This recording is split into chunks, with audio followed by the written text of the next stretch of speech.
দর্শক, আমি এখন আরও একবার চলে যাব কাঁথিতে শুভেন্দু অধিকারীর বাড়িতে, কারণ শুভেন্দু অধিকারীর মায়ের সঙ্গে একটু কথা বলবো। হ্যাঁ, পেয়েছি। মাসিমা, আপনাকে স্বাগত জানাই আরামবাগ টিভিতে। প্রথমবার আপনার সম্পর্কে অনেক শুনেছি, মানে অনেক অত্যাচারের কাহিনী শুনেছি। আপনি অসুস্থ, বাড়ির সামনে ডিজে বাজানো, সাউন্ড সিস্টেম করে অত্যাচার। তো কি বলবেন, আজকে ছেলে মুখ্যমন্ত্রী হয়েছেন, কি বলবেন?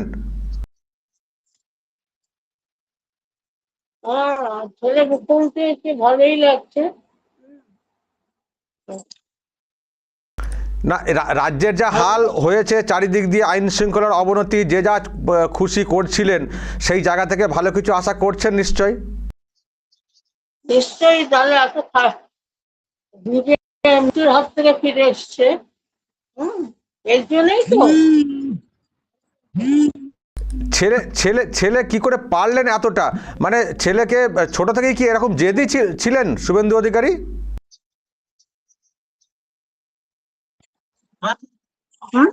বলছি বলছি ছেলে এই যে মানে ছেলে এই যে সাফল্যটা এনেছেন, এটা কি করে পারলেন? মানে ছোট থেকেই কি এরকম জেদি লড়াকু মেজাজি ছিলেন?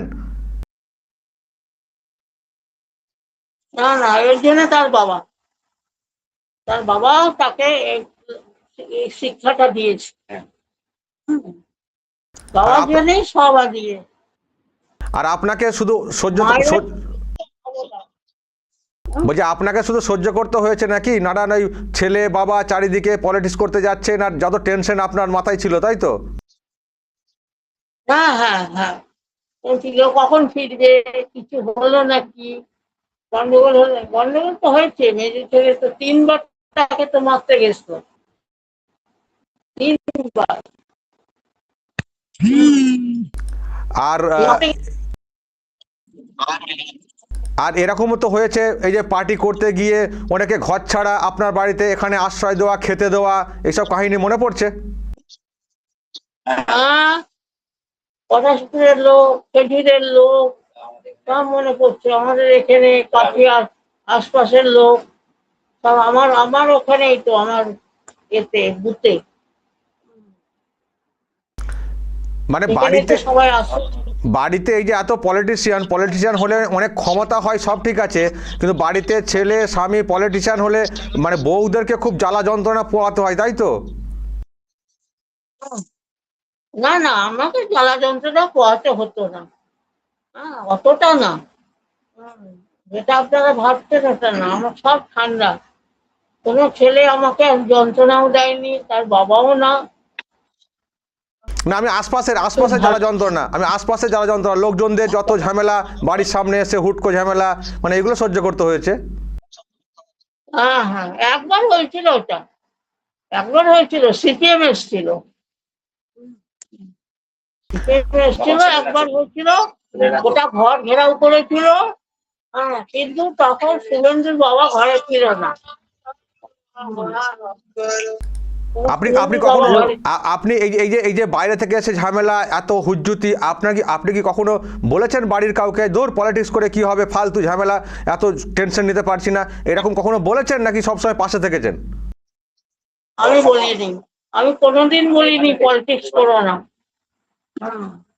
এই শুভেন্দুর বাবার সাইকেল নিয়ে মিটিং করেছি, সাইকেল, এমএলএ হলে। শুভেন্দু অধিকারী কখন ঘুমান? আমি তো দেখি সারাদিনই কাজ করেন, রাতে আমি হোয়াটসঅ্যাপ করলেও দেখি জেগে আছেন। আর রুটিনটা কেমন, ঘুমায় কখন? ওই ঘুমায় 2-3 ঘন্টা। আর দুটো খেতে হলে বলে দেয় যে আমি দুটো খাবো ঘরে। নাহলে আর তারপরে ঝামেলা নেই। ওরকম হয় না, ওরকম ছেলে হয় না। আমি তো মনে করি আমি রত্নগর্ভা। এবং রাজ্যের মুখ্যমন্ত্রী হয়ে গেলেন, এটাও না রাজ্যের মানুষের জন্য ভালো, এবং আপনার কাছে খুব গর্বের বিষয়টা। হ্যাঁ হ্যাঁ, নিশ্চয়ই। কোন কোন দিকটা নজর রাখতে বলবেন ছেলেকে? এই যে মহিলাদের ব্যাপারটা, তারপরে আপনার বেকারত্বী, তারপর মেয়েদের সম্মান, মেয়েদের এইসব নিয়ে করতে বলবো। তো অভয়া বলে, ও তো বলেই দিল প্রথমে শপথ নিয়ে, অভয়ের এটা ব্যাপারটা ও দেখবে। আগে ওইটা দেখবে। আচ্ছা, আপনি তো আমি জানেন কোনো যে শুভেন্দু অধিকারী মুখ্যমন্ত্রী হয়ে গেছেন, কিন্তু যিনি মুখ্যমন্ত্রী ছিলেন তিনি কিন্তু এখনো পদত্যাগ করেননি। হ্যাঁ জানি। হুম, পদত্যাগ করেনি, কালকে নাকি গেছিলেন রাজ্যপালের কাছে। হুম, কালকে নাকি বের করে দিয়েছেন। সব জানি আমি, ঘরে থাকলে সব খবর নিন। তো আপনি একজন মহিলা, আপনার উপরে যে এই যে ডিজে বাজিয়ে নির্যাতন হচ্ছিল, উনি তো মহিলা মুখ্যমন্ত্রী ছিলেন, উনি তো কোনো ব্যবস্থা কিছু করেছিলেন আপনাকে যাতে হেনস্থা হচ্ছিল? না না, উনি কিছু করেননি।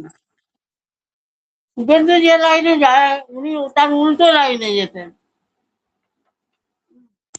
উনি তো বলতেন, কোনোদিন উনি তো বলেছেন যে নন্দীগ্রামে ওরা কিছু করেনি, অধিকারী পরিবার কিছু করেনি, আমি যা করার করেছি, নন্দীগ্রাম কাণ্ড।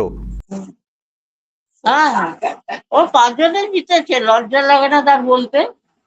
5 জনেই জিতেছে। ওই নন্দীগ্রামে শুভেন্দু যদি না থাকতো তাহলে ওকে জিততে হতো না। আর শুভেন্দু দুবার ওনাকে হারিয়ে দিলেন, দুবার। তাও লজ্জা নেই, তাও সেই শুভেন্দুর নামে বাজে কথা।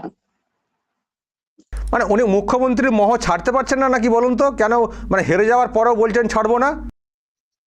পাচ্ছে না, ও পাচ্ছে না, ও চাইছে না ছাড়তে।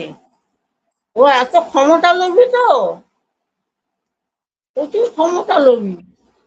তার সবচেয়ে নারদ হলো তার ভাইপো। ওর ও, ভাইপোর জন্য তো আজ এই অবস্থা। ও নাকি ঠিক বলছি? হ্যাঁ হ্যাঁ, ঠিকই তো বলছেন, আপনার অবজারভেশন। আচ্ছা, উনি কখনো আপনার বাড়িতে এসেছিলেন, মমতা ব্যানার্জি? হ্যাঁ, 2 বার এসছেন। তখন দেখে দু মনে হয়েছিল তিনবার যে মহিলার মধ্যে অন্য উদ্দেশ্য আছে, অসৎ উদ্দেশ্য দেখে মনে হয়েছিল তখন?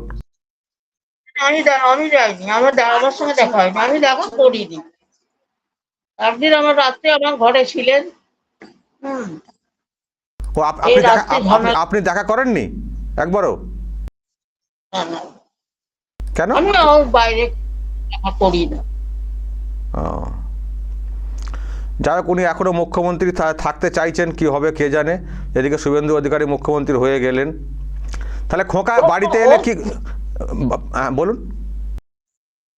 বাড়িতে এলে হ্যাঁ, খোকা বাড়িতে এলে কি খাওয়াবেন আলাদা করে মুখ্যমন্ত্রী হওয়ার পরে? না, খাওয়ার ব্যাপারে কোনো নেই। হ্যাঁ, ডাল হবে, মুসুর ডাল হবে, পোস্ত হবে, পোস্তর বড়া হবে। হ্যাঁ, চিংড়ি ইলিশ মাছের ভাপা হবে, নালে ভাজা হবে, চিকেন হবে। মানে খেতে খেতে কি ভালোবাসেন, কোন খাবারটা বেশি ভালোবাসেন?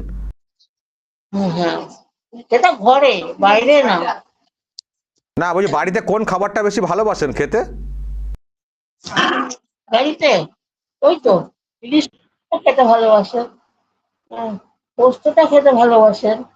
হ্যাঁ, তারপরে পোস্তের বড়া খেতে ভালোবাসেন। ওকে, ও আমি খাওয়ার শেষ ব্যাপার। করছি।